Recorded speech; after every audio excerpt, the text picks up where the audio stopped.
Welcome, freedom lovers. It's time to visit Harmony Cove, home to America's greatest red, white, and blue superhero and foe to evildoers around the world, Captain Fearless. Brought to you by Firehouse Cocoa, the king of cocoa, the cocoa of kings, and the official cocoa of the U.S. Armed Forces. Firehouse Cocoa, find it where America's law-abiding citizens shop. It's a beautiful July morning in the pleasant, peaceful seaside community of Harmony Cove. The birds are singing, the bees are buzzing, and the employees at the Harmony Cove Diamond Exchange are screaming their heads off. Ah! Oh no! The despicable master criminal, the Chiseler, is now attempting to steal from the world-famous place of business all of their precious commodities. Hurry up, Harry. The cops will be here any minute. I'm stealing as fast as I can, boss. There, the last bag is full. You'll never get away with this. The police will catch you. And if they don't, Captain Fearless will. Don't make me laugh, Mr. Clerk. Captain Fearless couldn't catch a cold, much less the Chiseler. You're the Chiseler. The FBI's 15th most wanted criminal. Say, why do they call you the Chiseler anyway? Hey, boss, just look at all these diamonds. Boy, they must be worth over $1 million. Splendid. That means your share of the loot should be well over $97.24. Minus my service charges, of course. Really? I got me a raise. Oh, now I know why they call you the Chiseler. You chisel people out of what they really deserve. Hey, what's that sound? Like someone flying up in the air, albeit somewhat erratically. Erratic flying? The only erratic flying person in Harmony Cove is America's champion of justice, Captain Fearless. Holy cats! Captain Fearless is coming. We better get out of here. Don't worry, my easily frightened henchman.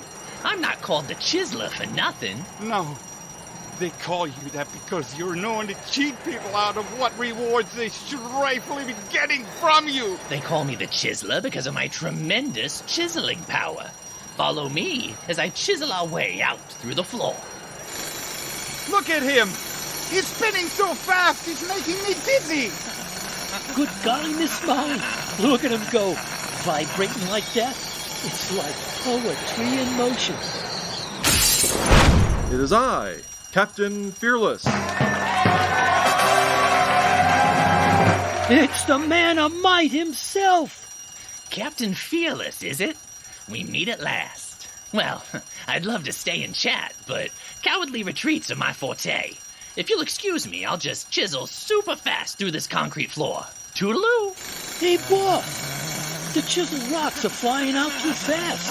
I can't follow you. Oh, no. That's a shame, Harry. I guess I'll just have to spend your share of the loot. Why, you, Chiseler, you're leaving me behind. You know what they say. If the shoe fits, kick your henchman with it. Goodbye. Maybe his shoe is on the other foot. Mr. Clerk, keep an eye on this loathsome minion. With pleasure. While I dispatch justice to that no-good crook. Using his amazing, fearless vision, America's foremost superhero easily detects where the Chiseler will emerge from the ground.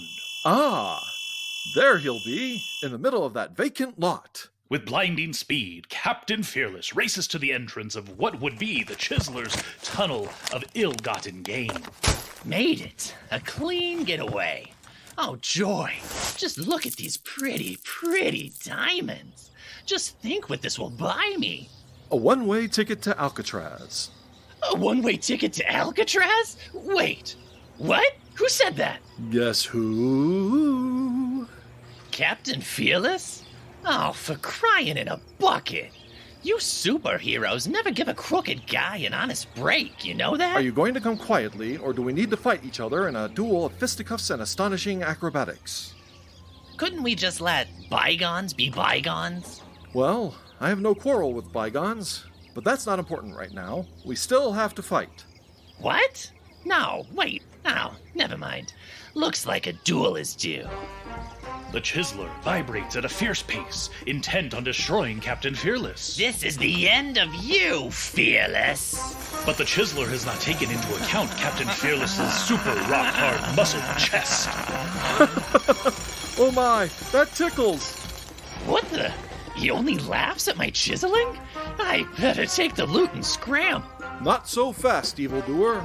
Take that, and that!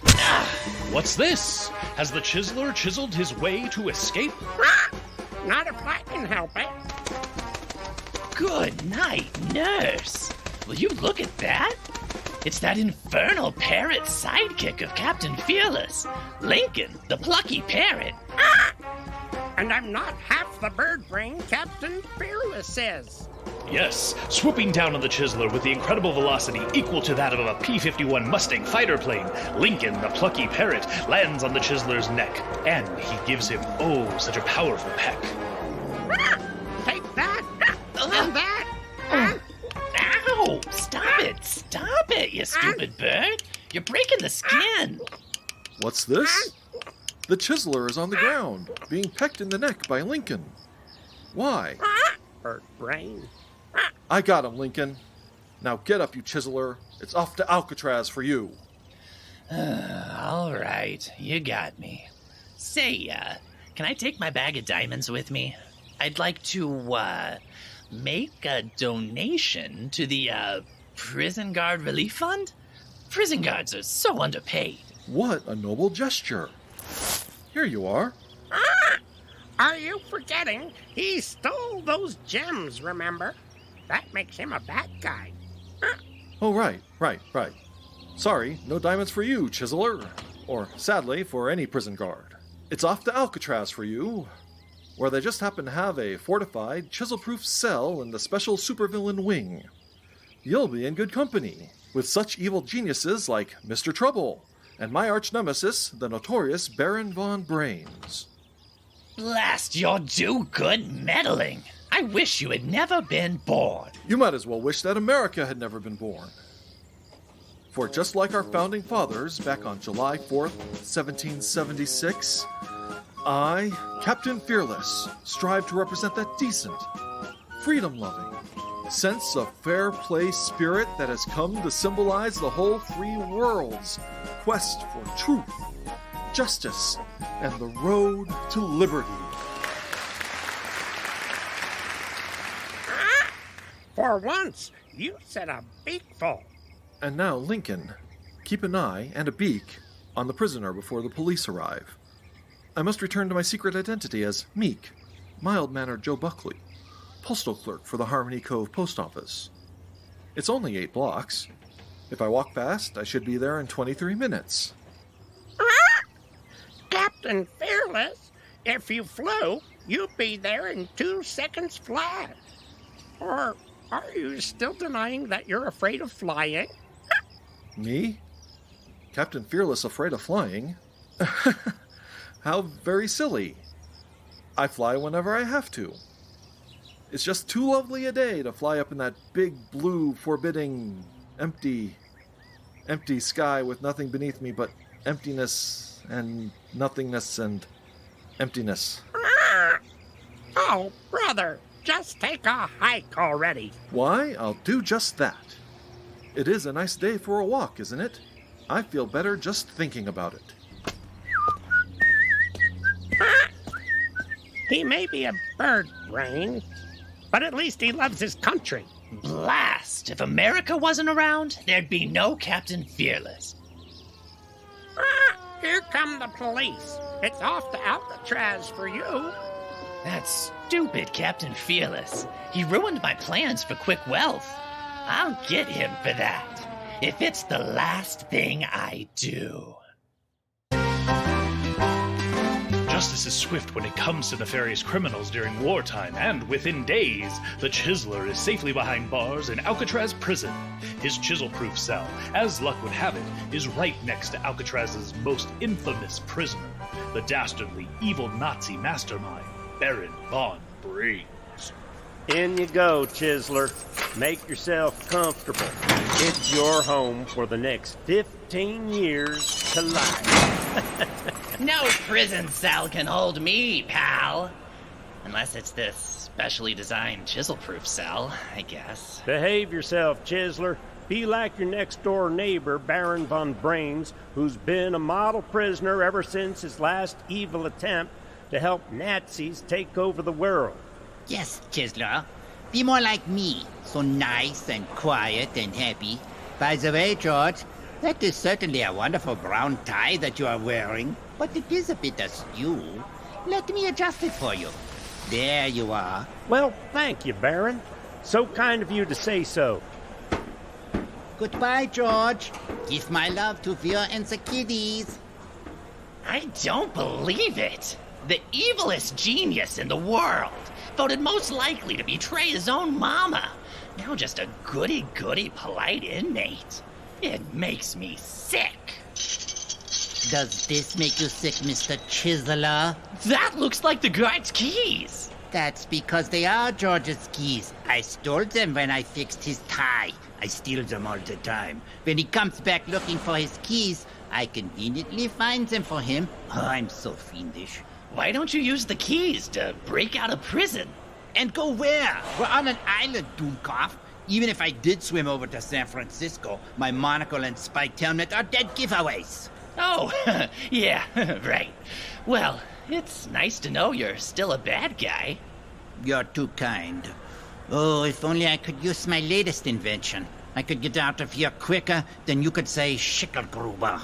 You have a new invention? Us evil geniuses are always coming up with new inventions that defy existing laws of the physical sciences. In this case, I've invented a time machine. No big deal. Clocks have been around for a long time. Not a clock, you decadent American. A time machine. A machine that will allow me to go back in time to any place I choose. Why don't you use it to bust out of here? Because it requires an enormous amount of energy. I would burn out 4 power plants to even turn it on. Then why did you invent it? Seemed like a good idea at the time. I had hoped to go back in time to 1776 and prevent the signing of the Declaration of Independence. With no America, there would be no one to stop the Fuhrer's diabolical plan to rule the world. But alas, it's a pipe dream. No America, huh? If America was gone, there'd be no Captain Fearless either. God in Himmel, do not mention that meddlesome do-gooder's name in my presence. I tried to rob Fort Knox and he stopped me. Or rather, Cando murdered. His female Luxembourgian sidekick stopped me. She convinced Captain Fearless I wasn't really a coin collector. Yeah, he spoiled my plan too. Would be nice if your time thingy worked. It'd rid the world of the Caped Cuckoo. Hey, wait a second. That sounds like you have the beginnings of a fiendish plan. My chiseling generates a lot of power, Baron. I wonder if it'd be enough to charge up your invention. I wonder. I'll do some humming myself. If I make a simple adjustment to the nearly atomic regulator, it might do the trick. I'm not sure I want Nazis ruling the world. We Nazis are not bad guys. We just want to rule the world. Is that so bad? Well, maybe. What's in it for me? Aside from getting rid of Captain Fearless, I'd like some kind of monetary compensation. You would, huh? So typically American. Very well. I'll give you all the gold in Fort Knox. What do you say to that? That's a lot of gold. All the gold? Why, after taxes, that'd be almost $1 million. But if America isn't a country, maybe there won't be a Fort Knox. Do we got a deal, Chiseler? Okay, it's a deal. Wunderbar! Now let's get out of these cells.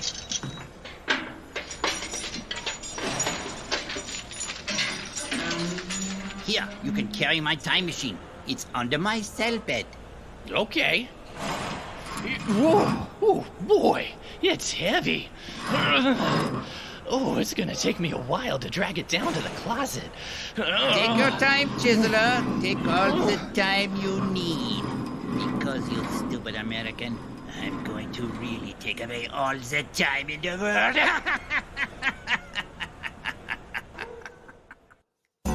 At the Harmony Cove Post Office, meek, mild-mannered postal clerk Joe Buckley, Captain Fearless's secret identity, is ready to serve his first customers of the day. Quite a nice week. I sent the Chiseler to prison, and I got a nice walk-in. Let's see. Flag stamps, victory stamps, by bond stamps. Yep, all set to go. Good morning, Joe. My secret heartthrob, Veronica Vanderloop. Gosh, Veronica, good morning. Gosh, I didn't expect to see you. Gosh, it's always good to see you. It's good to see you too, Joe. Are you all right? You're smiling so hard I'm afraid to break your jaw. I'm swell. I was just thinking about the 4th of July picnic we went to last week, and about the potato sack race we entered. Why would you think of that when we finished dead last? Yes, but I got to hop around in the sack with you. Oh, that's nice, I guess. Joe, do you remember my niece Ella? Why, yes I do. How is she? Today's her birthday. She's 5 years old. I was hoping she got a package from her daddy. He's stationed overseas in England. I don't see anything here. Let me look in the back. If it's not too much trouble. Oh, it's never any trouble for you, Veronica. I'll be right back. Don't leave, okay? I'll wait for you right here. I don't know why, but sometimes he reminds me of Captain Fearless. In the back room of the post office, Joe is becoming frantic. It's not here. I don't want to disappoint Veronica, Ella. What to do? Oh, wait, I have an idea. But I need the postmaster's help. I hope he's in a good mood. Hi-ho, hi-hee, it's Firehouse Cocoa for me. That sweet, refreshing chocolate drink with a delightful aroma. It's the official cocoa of the United States Armed Forces. And brother, if it's good enough for our boys overseas, then it's real good enough for me. Excuse me, Mr. Cross? And then I run into my worthless postal clerk, and it's goodbye, good mood. What's your problem now, Joe? Oh, nothing's wrong, Mr. Cross. Well, that's good news. It's just that... And here comes the bad news. Little Ella Vanderloop is 5 years old today, and she's hoping for a package from her father, who's overseas. But it's not here. Maybe the mail truck left it outside on the loading dock. Could you cover for me while I check? Go out front? Me? What do I look like, a mailman? It'll just take a second, or two, 3 max, maybe 12. Oh, all right. Go look for that little girl's package, but you be right back. I will. It's fortunate that my Luxembourgian sidekick, Kando Murtard, is down with Lincoln in my secret lair beneath the post office. She might be able to find the package with her new invention, the Special Delivery Confirmation Scope. Time to activate the secret lever. The stamp machine swings to one side, revealing the entrance to Captain Fearless's stronghold of seclusion. Joe slips inside and the door closes behind him. Racing down the steps, he runs into 2 old friends. Hello, Joe. What do you know? Kando, I need your help. So what else is new?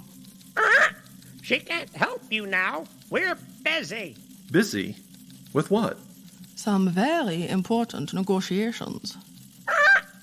Give me all your force. Go fish. I hate to go fish. I'd rather have a latte. What brought you down here in such a hurry? I want to check your Special Delivery Confirmation Scope and see if a little girl's package has arrived from England. I hope your new invention is able to track one package from England. Oh, that's no problem at all. The Army has put a harmless, odorless, colorless, transparent strip on each and every one of the thousands of packages mailed from overseas every day. It helps thwart saboteurs. A simple process, really. Who is the package for? Veronica Vanderloop. For her niece, Ella. Yes, of course. You'd do anything for Veronica. Someone sounds jealous. Shut up, Lincoln. Can you do it, Kando? Ah, very well. I'll turn on the master UNIVAC computer and type in the name Ella Vanderloo, then push this little red button. That's not supposed to happen. That hurt me little ears. Where's my latte? What happened? Did you find the package? No, there's no information at all. What's worse, all the tubes have burnt out. There must have been some kind of power surge. Nuts. I better go upstairs and tell Veronica that we don't know where little Ella's package is. Dejected, Joe returns to the post office lobby and receives a shock. I couldn't find the package, Veronica. That's all right. We all know mail service from the fatherland is spotty. Fräulein Vanderloop left some time ago, knowing they won't get their package anytime soon. Well, that's too bad. I guess I... Wait a darn minute. Fatherland? Since when do we get mail from a fatherland? And we're not a Nazi postal service. And what's that you're wearing? Is that lederhosen? What else would a loyal colonial postal servant of the Third Reich wear? And fetch me another cup of Blitzkrieg cocoa. Don't you mean Firehouse cocoa? What in the name of Himmler is Firehouse cocoa? I want Blitzkrieg cocoa, the finest cocoa in the Third Reich. Harsh, bitter, not decadent. A cocoa you can sink your teeth into. Blitzkrieg cocoa, the official cocoa of the master race. Reuben would never joke about his Firehouse cocoa, or about Nazis ruling the world. I must talk to Kando and Lincoln. Okay, Mr. Cross, I'll get your cocoa, but... Great Scott! That 1943 calendar on the wall. Why is September 30th a red-letter day? National Appeasement Day, huh? You must have slipped your strudel if you've forgotten what National Appeasement Day is. That's when the British Empire and all its colonies, including America, surrendered to the Nazis in 1938. It's our greatest national holiday. But July 4th is our greatest national holiday. Nothing ever happened on that day, except in 1776, when Hessian troops captured the rebels in Philadelphia before they could sign some stupid Declaration of Independence document. This is terrible. American history has been changed. Who could have done such a fiendish thing? I wonder if it has something to do with that horrible electrical whine we heard. I'll go get your cocoa now. Now practice my Sieg Heils while I wait. I hope I can fix all this. Aghast, Joe rushes back to the stronghold and relates the bad news to Lincoln and Kando. And I don't know how it happened. Unless that electrical whine had something to do with it. I think you're onto something. We remember the past, but no one else does. I'll bet you dollars to donuts that my special delivery confirmation scope somehow shielded us from the effects of what could only be a time machine. What else could it have been? But who could have invented such a machine? I'll trace the whine back to its source using the scope. Luckily, I replaced all the tubes. It looks like it originated close to here. The tape says it came from an island in San Francisco Bay that has much metal on it, which are somehow constant metal cells. But what island in San Francisco Bay has a lot of metal cells? I need a hint. Well, you're not thinking too well. Or too often if you haven't figured out that the evil Nazi genius Baron von Brains is at Alcatraz. Which is a prison with a lot of metal cells in the middle of San Francisco Bay. You're going somewhere with this. And that the Baron probably invented a time machine to help Nazis rule the world. And... The Baron used the time machine to go back to Philadelphia on July 4th, 1776, and somehow prevented the signing of the Declaration of Independence. America didn't win the Revolutionary War, thereby was not able to stop present-day Nazis from taking over the world. Is that what you were going to say, Joe? I was going to say that the Baron might know of an evil genius at Alcatraz that could have done the deed. But I like your train of thought better. Good Lord! We must go back in time ourselves and thwart the Baron's dastardly plot. But how? I can't come up with all the answers.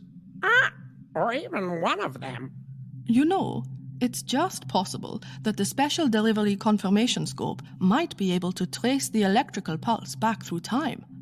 If you follow that exact sound with your fearless hearing and use your supersonic speed, I'll bet we should go right back to 1776 at the exact time and place where the Baron would be.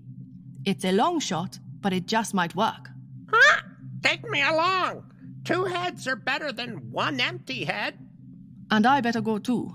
You might not know it, but in 1776 Philadelphia, hundreds of Luxembourgian immigrants lived and worked there, escaping centuries of oppression and starting a new life of freedom and prosperity in the land of the free and the home of the brave.